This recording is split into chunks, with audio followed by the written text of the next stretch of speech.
अब देखो ये एनर्जी, देखो ये एनर्जी जो है तुम किताब अगर पढ़ोगे चैप्टर सब में मिलेगा। देखो नाम सिर्फ आयन। अगर किसी आयोनिक कंपाउंड को बनाना है सबसे पहला स्टेप आयंस बनाना पड़ेगा।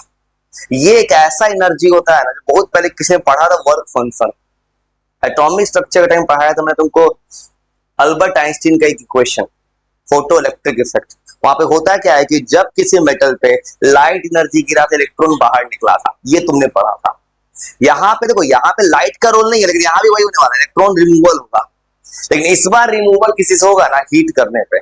बताना ऐसा एनर्जी होता है, मिनिमम एनर्जी कितना दे कोई भी मेटल आसानी से इलेक्ट्रॉन को लॉस कर दे। इसमें फिर वही पढ़ना, फिर पढ़ना क्या होगा, ऐसा एनर्जी कहां ज्यादा होगा, ऊपर से नीचे, लेफ्ट टू राइट, ये जनरल ट्रेंड पढ़ना होगा। आयोनाइज एनर्जी, ये एनर्जी जो जितना अच्छा मेटल होगा उसको आयोनाइज एनर्जी उतना कम लगेगा। जैसे मान लो कोई मेटल है जो बोलेगा मैं इलेक्ट्रॉन लॉस नहीं करूंगा, तो उससे इलेक्ट्रॉन निकालने के लिए बहुत ज्यादा एनर्जी देना पड़ेगा, समझ गए। जो जितना अच्छा मेटल उसका एनर्जी उतना कम। जैसे ग्रुप नंबर 1 सबसे अच्छा मेटल है, ग्रुप नंबर 1 का एनर्जी कम लगता है। उधर चले जाओ, नोबल गैस वाला, नोबल गैस चुन लिए। नोबल गैस तो अनस्टेबल, पूरा स्टेबल होता है। आउटर में या तो हीलियम में 2 है, बाकी सब में 8 है, तो उससे अगर इलेक्ट्रॉन निकालना होगा ना बहुत ज्यादा एनर्जी निकलेगा, लगेगा। ये कहानी आने से एनर्जी जा रहे लिखने, ये है मिनिमम एनर्जी, और ये है मिनिमम एनर्जी कितना चाहिए।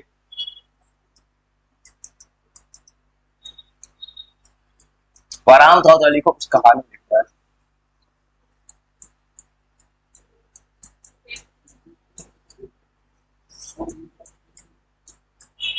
कितना रिक्वायर्ड है इलेक्ट्रॉन्स को रिमूव करने के लिए।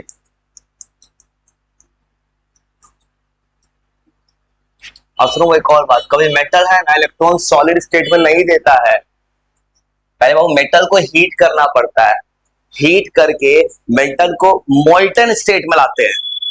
मेटल को पहले सॉलिड से गैस बनाते हैं, तब इलेक्ट्रॉन जाके लॉस करता है, सीधा लॉस नहीं करेगा कभी।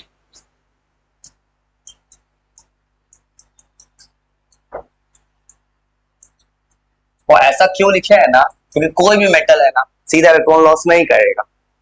ये तुमने 10th में ऐसा पढ़ा था ना, वो इनकम्प्लीट पर तुमने पढ़ा, सोडियम है, एक इलेक्ट्रॉन निकल गया, Na+, इलेक्ट्रॉन बन गया, गलत है। पहले मेटल को थोड़ा हीट करो, हीट करने का मेटल थोड़ा सॉलिड से गैसेस स्टेट में चला है, उसके बाद इलेक्ट्रॉन निकालना आसान हो जाता है। वो ऐसे होता है, मान लो कोई मेटल है, सॉलिड है, पहले मेटल को हीट किए, हीट करके मेटल को थोड़ा सा गैस में बना दिए, थोड़ा सा हीट कर दिए, ये पूरा हीट किया गया है, मेटल को सॉलिड से गैस में कन्वर्ट। अब गैस में जब पहुंच गया मेटल, अब सोचो उसके बाद ये एनर्जी कब देना है, ऐसा एनर्जी होता है इलेक्ट्रॉन निकालना है कब, जब मेटल गैस स्टेट में आता है तब। अगर गैस बन गया मेटल, अब दो आयोनाइजेशन एनर्जी।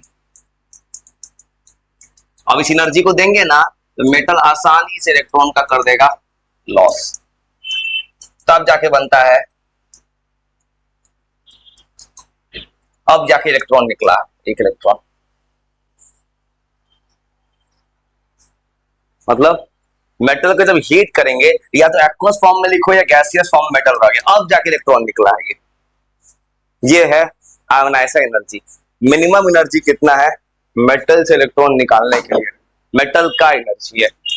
और ये जो टर्म है वो सेम चीज क्लास 12 की किताब में भी है, डी और एफ में, जो तुम उसका दिखा देगा 12 की किताब में सेम चीज मिलेगा, आराम से लिखते जाना, और लिखो लिखो कल लिखो के आगे लिखा है ऐसा एनर्जी। और ये एनर्जी जितना अच्छा मेटल उतना कम, ये बोल सकते हैं बाबू, ये डिपेंड करता है नेचर ऑफ मेटल पे।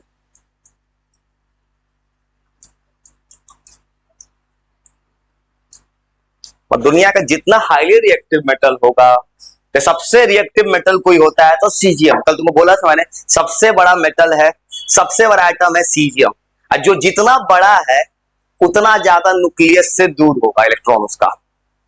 तो न्यूक्लियस का काम क्या होगा, इलेक्ट्रॉन को अपनी तरफ खींचना, न्यूक्लियस का फोर्स कम लगा, इलेक्ट्रॉन जल्दी लॉस किया। सबसे अच्छा मेटल है सीजियम। उस वक्त मैं लिखाया था, किसी ने पढ़ा था उस वक्त, वर्क फंक्शन में लिखवाया था, वर्क फंक्शन सबसे कम होता है सीजियम का। एटॉमिक स्ट्रक्चर जिसने पढ़ा था उस वक्त लिखवाया था मैंने, क्योंकि सीजियम जल्दी इलेक्ट्रॉन लॉस कर देता है। तो याद रखना ये आयोनाइजेशन एनर्जी ये सबसे कम होगा फॉर सीजियम। अब इसका रीजन सिर्फ एक हो, सीजियम सबसे बड़ा एटम है, इसलिए इलेक्ट्रॉन लॉस करना बेचारे के लिए बहुत आसान है, आसानी से इलेक्ट्रॉन लॉस कर देगा सीजियम। और आयोनाइजेशन एनर्जी, ये एनर्जी क्या होगा, और ये एनर्जी का कहानी सोचोगे, उधर वाला जितना भी है उधर जाओगे सब नॉन मेटल बन रहा है। नॉन मेटल का काम इलेक्ट्रॉन को गेन करना, लॉस कभी नहीं करना है, तो नॉन मेटल के लिए ज्यादा होगा, और सबसे लास्ट वाले के लिए भी ज्यादा हो जाएगा, नोबल गैस के लिए ये ज्यादा होता है।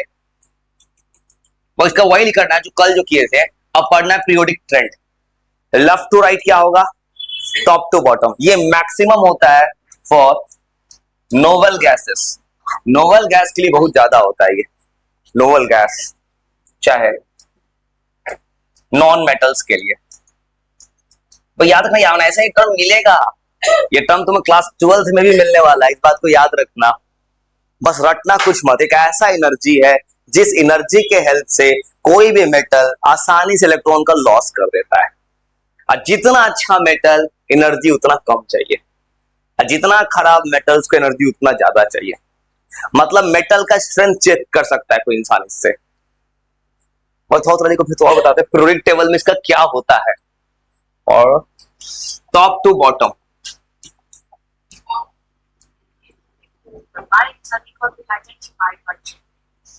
अब तो पीरियोडिक टेबल में ट्रेंड सोचो, ऊपर से नीचे आएंगे तो सबके सब मेटल है, तो ऊपर से नीचे इसका वैल्यू घटता है, लेफ्ट टू राइट जाओ सबके सब है नॉन मेटल, तो उधर वाले का वैल्यू बढ़ता है। तो आयोनाइजेशन एनर्जी का ट्रेंड जो होता है पीरियोडिक टेबल में, इसका पीरियोडिक ट्रेंड जो होता है वो तो बस कुछ कुछ ये प्रॉपर्टी चल रहा है, जो प्रॉपर्टी पढ़ना है कहां क्या काम कर रहा है। कौन सा कीड़ा,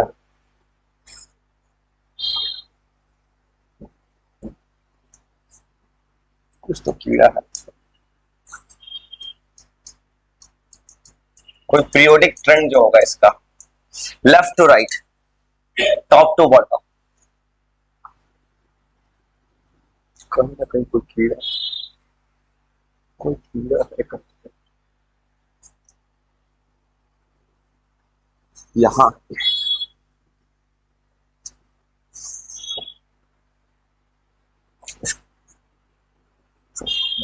वो कुछ नहीं करना, पीरियोडिक ट्रेंड तुमको पढ़ना है बस। पीरियोडिक ट्रेंड क्या होगा, पीरियोडिक ट्रेंड में लेफ्ट टू राइट बढ़ेगा, टॉप टू बॉटम घटेगा, सबका रीजन टॉप टू बॉटम, ऊपर से नीचे आओगे तो ऐसा एनर्जी घटने वाला है,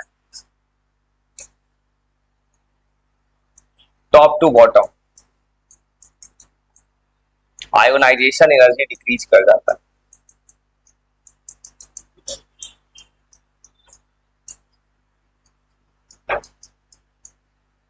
रीजन क्या है, ऊपर से नीचे आओगे तो सब के सब मेटल बन रहा है, और जितना अच्छा मेटल एनर्जी कम हो जा रहा है, तो ऊपर से नीचे आने पे मेटल का करैक्टर बढ़ जाता है,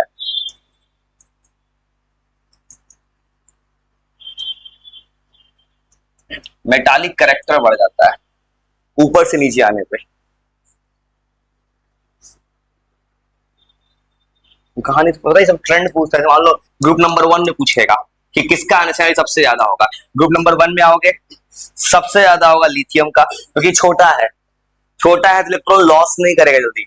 उसके बाद sodium, potassium, rubidium, caesium. Francium मत लिखना, क्योंकि फ्रांसियम को इसलिए हटा दे रहा है बार बार क्योंकि रेडियो एक्टिव है, रेडियो एक्टिव एलिमेंट से पीरियोडिक टेबल में 80-85 के ऊपर जितना एलिमेंट है सब रेडियो एक्टिव है, रेडियो एक्टिव एलिमेंट्स का रिएक्शन यूज नहीं किया जाता है, और सबसे कम इसका होगा इस सीरीज में, लेफ्ट टू राइट।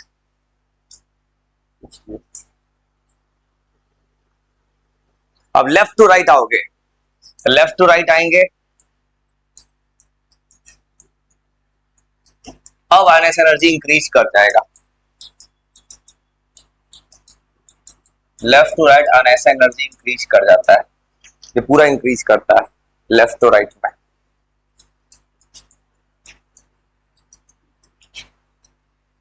और इंक्रीज करने का सीधा सीधा उधर जाओगे सम नॉन मेटल, वहां उसके अलग प्रॉपर्टी आएगा, आगे पढ़ना है किताब में, इलेक्ट्रॉन गेन इंथैल्पी। मैं कहीं नाम कहीं सुना होगा, ठीक है, नहीं सुना होगा तो इलेक्ट्रॉन गेन इंथैल्पी पढ़ना है। फिर एक टॉपिक पढ़ना है इलेक्ट्रॉन निगेटिविटी, ये ना कुछ ऐसा टर्म है जो आगे भी साथ देगा, लिखोगे लिखो। ये इंक्रीज हो गया क्योंकि नॉन मेटल का करेक्टर बढ़ता है।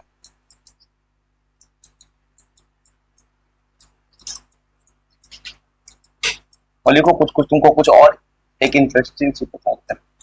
ये जो कुछ लिख रहा है ये सब क्लास 12 की किताब में काम आएगा, डायरेक्ट आयनाइजेशन एनर्जी है। मतलब जितना उधर जाएगा सबके सब आयनाइजेशन एनर्जी ज्यादा, उधर ज्यादा होने वाला है।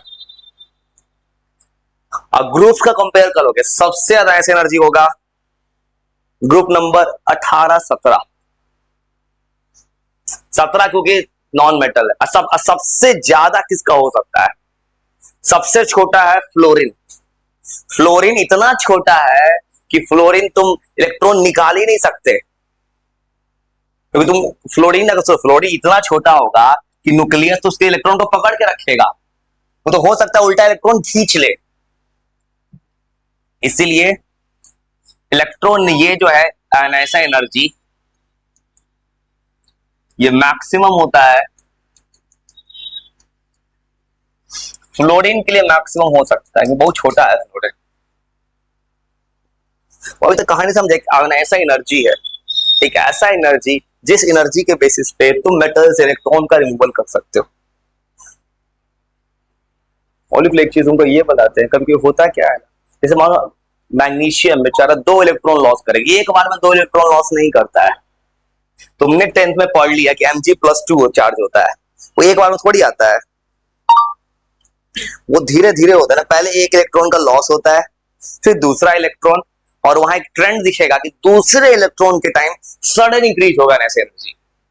मतलब पूछता है अगर तुम किसी मेटल से 2 इलेक्ट्रॉन निकाल रहे हो तो दूसरा आयनाइजेशन एनर्जी का वैल्यू पहले वाले से जरूरत से ज्यादा होगा, और ऐसा क्यों होता है वो बताते हैं। वो लिख लीजिए,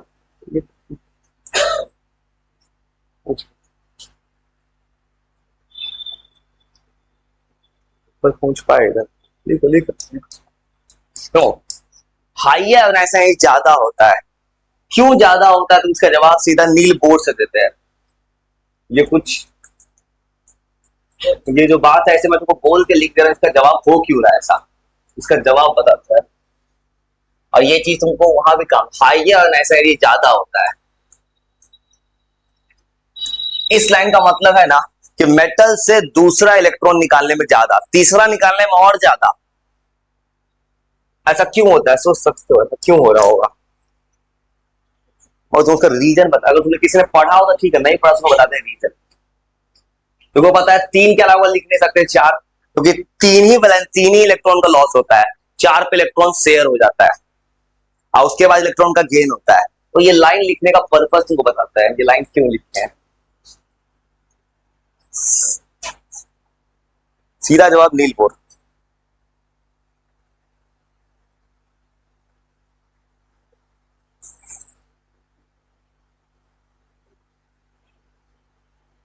तुमको एक डायग्राम बना के दिखाते हैं नील बोर्ड का। नील बोर्ड का डायग्राम ये समझा देगा कैसे हो रहा है।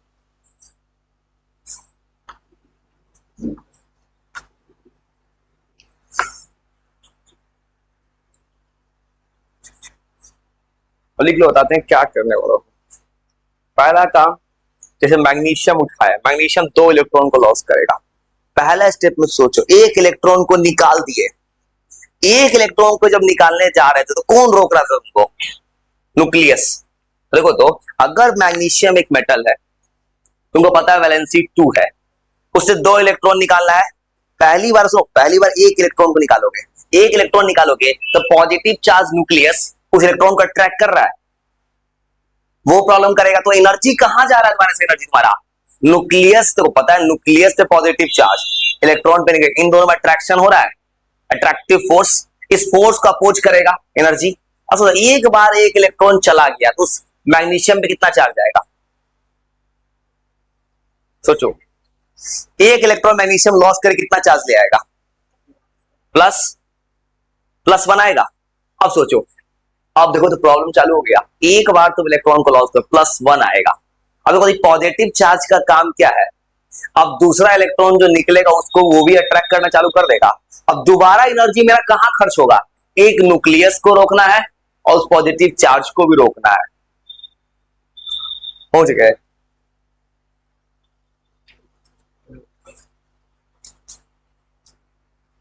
देखो मेरे से मैं बहुत रेयर केस में घड़ी का मिनट सेकंड देख के चलता हूँ जिंदगी में। नहीं करो, लिखो रेज निकल, लिखो लिखो, तुमको लिखने का मौका दो। तो सुनो ये कैसे होता है? देखो ये जो कैसे लिखे है ना, कि तुमको रियल लाइफ समझाते हैं, क्योंकि तुम इसको रट नहीं सकते। ये स्टेटमेंट का मतलब क्या? मान लो मैग्नीशियम चुन लिए, कोई मेटल चुन लिए मैग्नीशियम।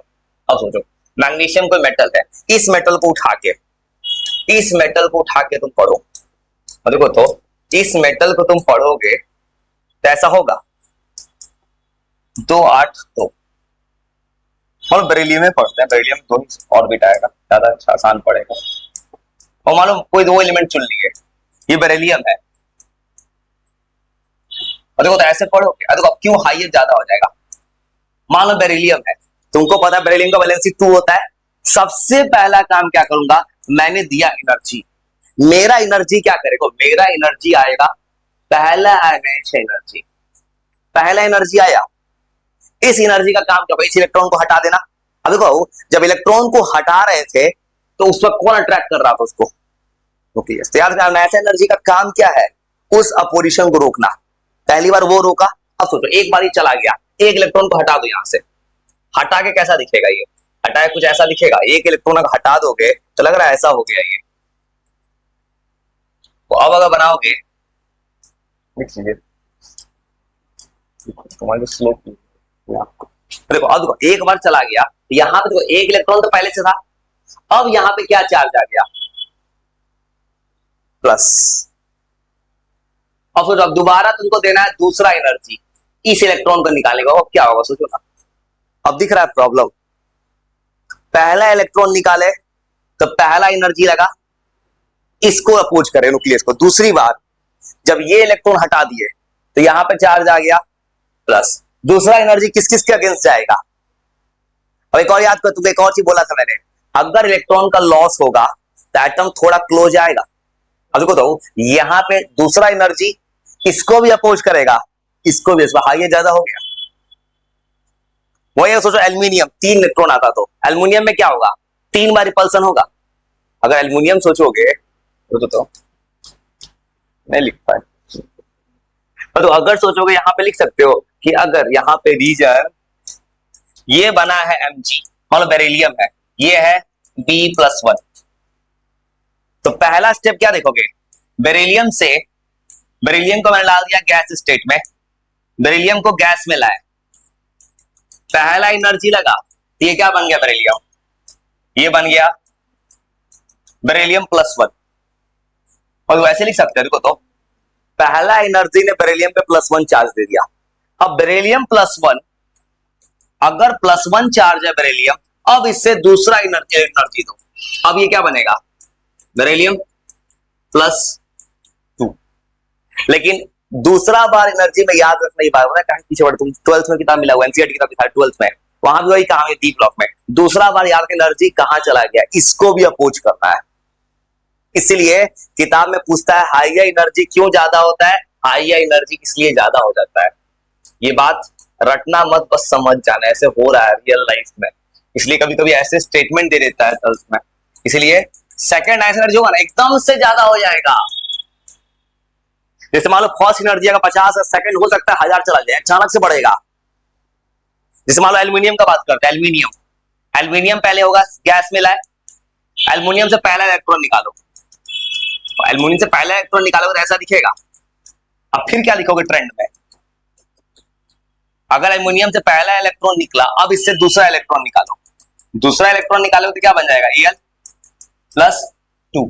अब फिर निकालोगे तीसरा, तो यहां पे भी क्या देखोगे, यहां पे तुम देखोगे कि जब तुम तीसरा एनर्जी दोगे ना, तीसरा दूसरा से बहुत ज्यादा होगा और दूसरा पहला से ज्यादा होगा, ये एक्सपोनेंशियल इंक्रीज होगा। इस बात को याद रखना छोटा सा, इसलिए इस बात को थोड़ा सा दिमाग में तुमको सेट किया मैंने रियल लाइफ से। इसे याद रखना, थर्ड वाला इतना हाई हो जाएगा फर्स्ट वाले सेकंड वाले से। फिर तो कुछ लॉजिक समझ गए, लिख लो तुमको। फिर तुमको आइडिया जी एक और ट्रेंड बताते हैं। तो बताया था मैंने कॉपर और क्रोमियम का यूनिक इलेक्ट्रॉनिक कॉन्फ़िगरेशन होता है। इलेक्ट्रॉनिक कॉन्फ़िगरेशन में एक कहानी बताते हैं। आयन एनर्जी का एक और ट्रेंड होता है, इलेक्ट्रॉनिक कॉन्फ़िगरेशन के अंदर क्या होता है।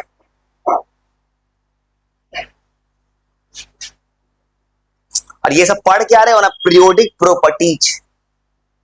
जब जब पीरियोडिक टेबल पढ़ोगे तब तुमको सारे एलिमेंट्स को कंपेयर करना होगा आपस में। कंपैरिजन करने के लिए कौन कौन सा फैक्टर चाहिए, ये सब है ये। और लिख लो, उसके बाद एक चीज और बताते हैं, 2s2 2p6।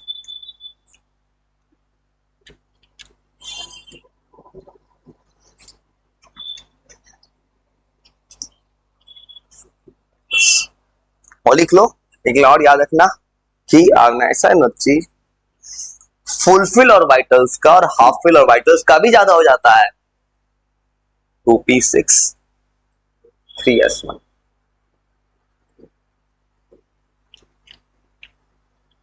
Four S one 3d10 होगा तो फिर रिमूवल में दिखता है। तो इतना लिख के एमएस एनर्जी का एक और इंपॉर्टेंट बात याद रखना जो हेल्प करेगा। कभी कभी ऐसा भी होने वाला है कि ऐसा एनर्जी अगर तुमको इलेक्ट्रॉनिक कॉन्फ़िगरेशन कोई दे देगा, अगर कोई इलेक्ट्रॉनिक कॉन्फ़िगरेशन दे दे तो जिसका इलेक्ट्रॉनिक कॉन्फ़िगरेशन फुलफिल होगा, जैसे एस में होता है 2 इलेक्ट्रॉन, पी में होता है 6, अब पी में एक बार 6 इलेक्ट्रॉन भर गया तो तुमको उस 6th इलेक्ट्रॉन को निकालने में एनर्जी ज्यादा लगेगा। मतलब दुनिया में अगर किसी और, मान लो डी में होता है 10 इलेक्ट्रॉन्स, जैसे मान लो तुमको बताया था मैंने कॉपर का होता है 4s1 3d10, याद होगा तो कॉपर का 3d10 होता है। 10 इलेक्ट्रॉन भर गया है ना, तो वो जो एक इलेक्ट्रॉन उसमें से निकालोगे जल्दी इलेक्ट्रॉन देगा ही नहीं अपने आप से। ये बात भी याद रखना कि हाफ फील्ड सबसे ज्यादा एनर्जी होता है, एनर्जी होगा फुल फील्ड का, जिसका और बाइस मान लो कि नोबल गैस के साथ दिक्कत क्या है, नोबल गैस का बात करोगे जैसे हीलियम है 1s2, एस भर गया है तो कभी भी इलेक्ट्रॉन लॉस नहीं करेगा। तो याद रखना आयोनाइज़र एनर्जी ज्यादा होता है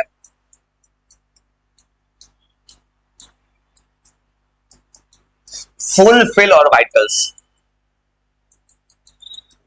और फुल फिल ऑर्बिटल समझ रहे हो, फुल फिल ऑर्बिटल मतलब तुम पहले पढ़े थे कि एस में 2 इलेक्ट्रॉन, पी में 6, डी में 10, एफ में 14। अगर ये कॉन्फ़िगरेशन किसी के पास है तो जल्दी इलेक्ट्रॉन नहीं देगा वो।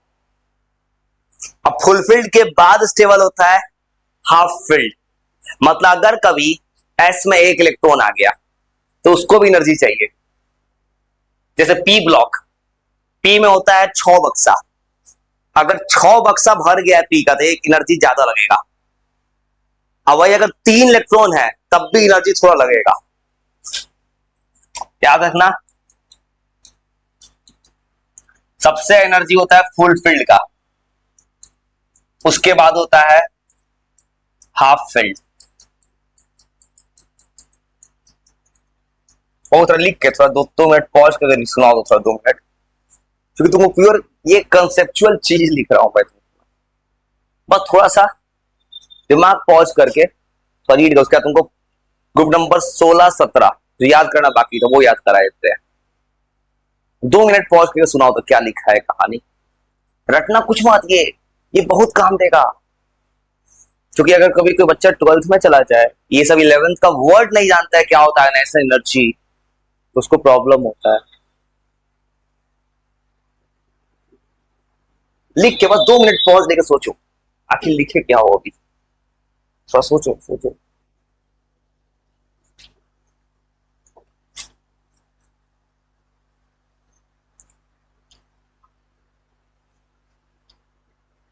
इसी तरह एक टर्म आएगा इलेक्ट्रॉन गेन इंथैल्पी।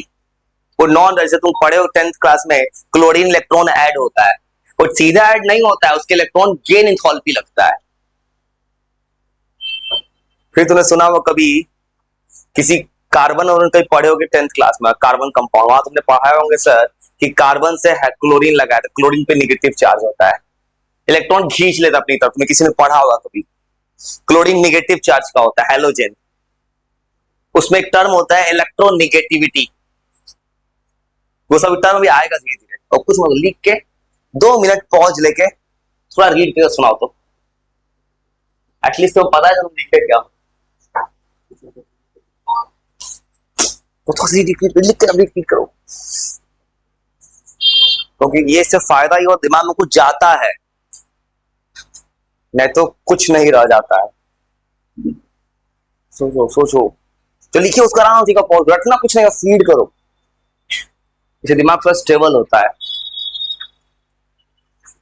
रीड इसलिए भी करना कि अगर जिंदगी में कभी किसी भी कॉर्नर पे कहीं भी मिले,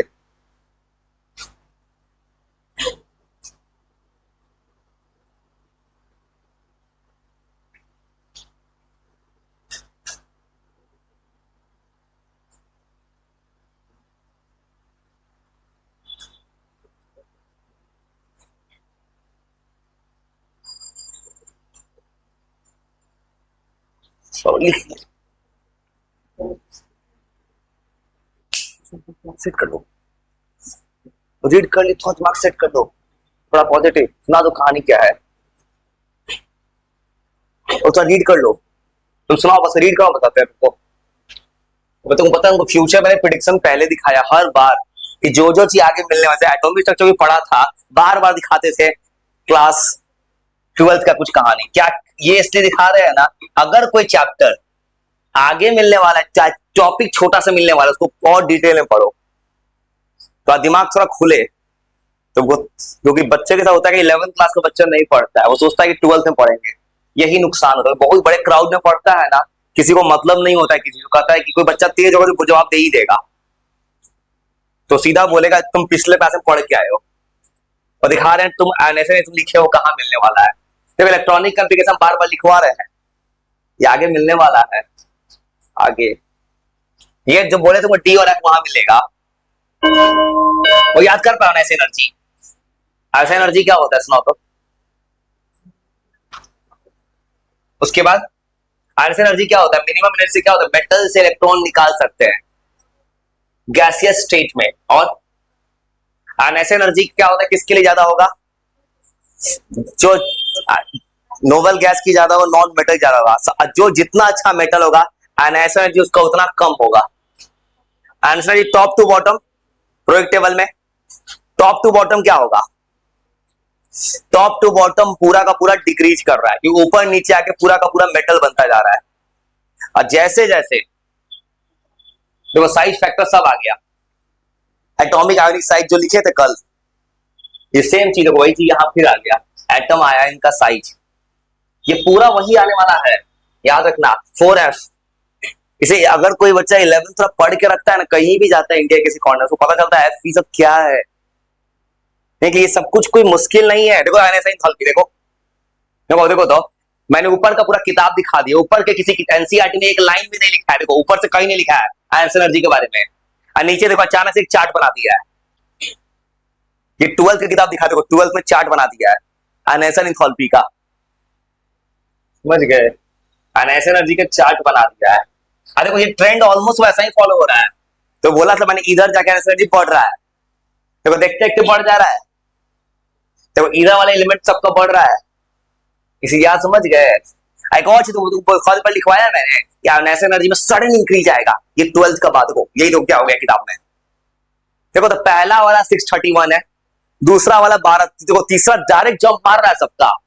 ये बात देख लिए, ये चीज क्लास 12th में मिलने वाला, देखो डायरेक्ट जंप मार रहा है एनर्जी, ऑलमोस्ट दिख रहा है कि दूसरा वाला ये डबल हो गया, तीसरा उसको उसके डबल करीब हो गया, ये मिलेगा 12th क्लास में। इसलिए देखो आयनिक एंथैल्पी पूरा टॉपिक ये बना दिया है। अगर किसी बच्चे ने पढ़ के रखा है पहले से तो उसको दिक्कत नहीं होता है। देखो तो आयनिक एंथैल्पी सारा चीज, इसलिए इस बात को ये समझ लेना, कहानी याद का एनर्जी होता है, और जो फुलफिल्ड होगा उसका ज्यादा होगा, हाफ फील्ड का भी ज्यादा होगा, और हाइयर बहुत ज्यादा इंक्रीज करेगा।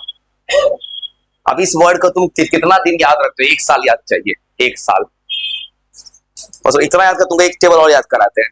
ग्रुप ने 15 तक तुमको याद करा दिए, 1 2 13 14 15 18, बच रहा है 16 और 17, oxygen, sulphur, selenium, tellurium, polonium. तो पूरा टेबल याद करा दे रहा हूं मैं धीरे धीरे तुमको, तुम्हारा ये पूरा पीरियड टेबल याद हो गया। Group number 16, oxygen family. Element, atomic number,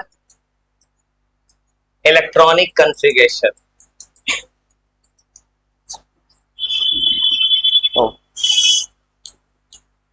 दिमाग एकदम शांत कर लो भाई, बहुत दिक्कत है दिमाग के साथ, इंसान का दिमाग।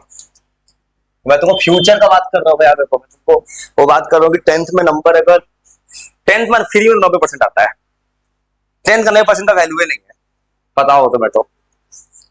जो 10th में 90% लाता है वो 12th में भी डूब जाता है। 10th में 90% 2 महीना पढ़ के आता है, 12th में नहीं आता ऐसे। तो नाम याद करोगे, oxygen, sulphur, selenium, tellurium, polonium. Hello, कहाँ पहुंचा ट्रेन? ट्रेन लेट है, 5 घंटा लेट है, ट्रेन 5 घंटा लेट चल रहा है। ठीक, चलो ठीक है, पे कर देंगे। ठीक है, ठीक है, कोई दिक्कत नहीं है। ठीक है, ठीक है, ठीक है, बंद कर देंगे। ठीक है, ठीक। तो ये नाम तो मैं याद रखना होगा। ये जो नाम है ना वो अपने आप में सवाल है, ऑक्सीजन, सल्फर। देखो मैं लास्ट वर्ड बार बार नहीं लिख रहा हूँ, बोल रहा हूँ मैं, उसके ऊपर नहीं लिख रहा हूँ मैं। लास्ट वाले जो एलिमेंट लिखा है ना, ये उसको याद करने का एक तरीका होता है। 100 से ऊपर याद करेंगे एक अलग तरीका है, यूनोनियम, ट्रिनोनियम एक ऐसा तरीका है ना, तुम 118 के एक हर एलिमेंट का नाम लिखो अपने मन से। एक ट्रिक है, वो बताना है 100 से ऊपर के लिए। 100 से ऊपर नाम लिखने का एक ट्रिक है। टेलोरियम, पोलोनियम, इसे तुमको ये लास्ट वाला जो वो नहीं पढ़ा जाता है, उसको याद करने का एक अलग तरीका है। नोमेनक्लेचर 100 से ऊपर का उसका कोड है। एटॉमिक नंबर तुमको याद होगा कैसे लिखते हैं? मैजिक नंबर से 8। अब कितना जोड़ेंगे? 8 के बाद 16, 8 जोड़ेंगे। अब कितना जोड़ेंगे? वो आप कितना जोड़ना है मैजिक नंबर से, जो कल भी जोड़ रहे थे? बताओ आप कितना जोड़ना है? 18। फिर उसके बाद 18, उसके बाद 32। तो इतना तुम्हें पीरियड टेबल का आइडिया तो लगा दिया है कि तुम अब पीरियड टेबल खुद से भी पढ़ सकते हो, पूरा याद करा दिया। अब तो इलेक्ट्रॉनिक से याद है कल जो लिखते थे वही करने जा रहे हैं। अब जैसे लिखे थे, कैसे लिखे थे? हीलियम, उसके बाद क्या लिखे थे? 2s2, कल लिखे थे 2p3, आज के लिखे 2p4। हो गया बाबू, चलो। अब तो मैंने बोला था इसमें बहुत कुछ छिपा है, इसको देख के बता दूंगा मैं इस एलिमेंट का ये पीरियड कौन सा है, ग्रुप कौन सा है। लास्ट में आ रहा है 2, ऑक्सीजन है पीरियड नंबर 2 पे। अब बोला था मैंने 13 के बाद एलिमेंट में क्या करना है? 10 जोड़ना है। देखो बीच में जंप मारे 3 से 12, लास्ट में कितना इलेक्ट्रॉन आ रहा है? 6। लिखवाया तुमने पी ब्लॉक में 10 जोड़ना है, और 10 + 6 16, इसे ग्रुप नंबर 16 है। वैसे पहचान लोगे ग्रुप नंबर, तुमको बताया था मैंने कैसे पता करना है कि अगर पी ब्लॉक आएगा तो 10 प्लस करना है। आउटर में कितना इलेक्ट्रॉन आ रहा है? 6। 10 + 6 16, इसे ग्रुप नंबर 16 है। और जैसे इसी तुम इस तरह बता रहा हूं, तुम पेपर में कभी ऐसा बना था ना, उस एलिमेंट का बताओ वो एलिमेंट किस जगह पे बैठा है पीरियड टेबल में। नियोन 3s2 3p4, एकदम आराम से लिख लो, तुमको याद करा देना। आर्गन, और आर्गन कल क्या चेंज किया याद करो, कल कौन आया था? डी। कौन सा डी आएगा पहले? 3d, 3d10, 4s2 4p4। उसके बाद आएगा आर्गन के बाद क्रिप्टॉन, यहां आएगा 4d और ये तुमको एक चीज फायदा क्या है ना, जिसने पीछे का पढ़ लिया तो सेम चीज रिपीट हो रहा है बार बार, जो 2 दिन से बना रहे हैं। अब आएगा जेनन। जेनन ने वो बोला था, मैंने कल भी तुमको बोला था 4F आने वाला है, 4F 40। वॉलीट के 60 सेकंड तुरंत सुना दो, पूरा प्रोजेक्ट टेबल याद करा है। अब root number 17, fluorine chlorine bromine iodine at a time 80।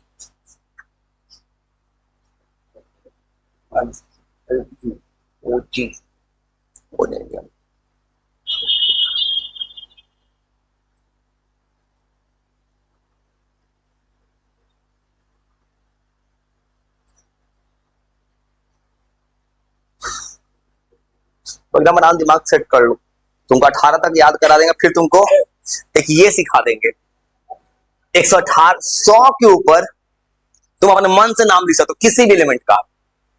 अभी 118 एलिमेंट था, अगर फ्यूचर में 1000 एलिमेंट आ गया उसका भी नाम लिखने का साइंटिस्ट लोगों ने तरीका बता दिया है, क्योंकि अल्फाबेट कम पड़ गया, साइंटिस्ट का नाम कम पड़ गया। अब आगे फ्यूचर में कुछ होगा तो कहां से नाम लिखेंगे, इन्होंने एक ट्रिक बनाकर रख दिया है, लेकिन उसका कंडीशन है 100 से ऊपर। 101 एलिमेंट से चालू होता है वो। UUO UUB ऐसा कुछ नाम है, चिंता मत, को भी सीख जाओगे भाई। डोंट जज a book by its cover.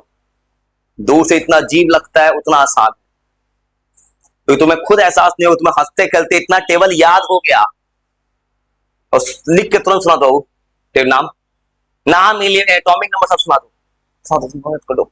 तुम्हें खुद एहसास नहीं हो, कुछ दिन पहले तक किसी को 4-5 दिन पहले तक उसको टेबल याद हो सकता है, मैंने याद करा दिया है।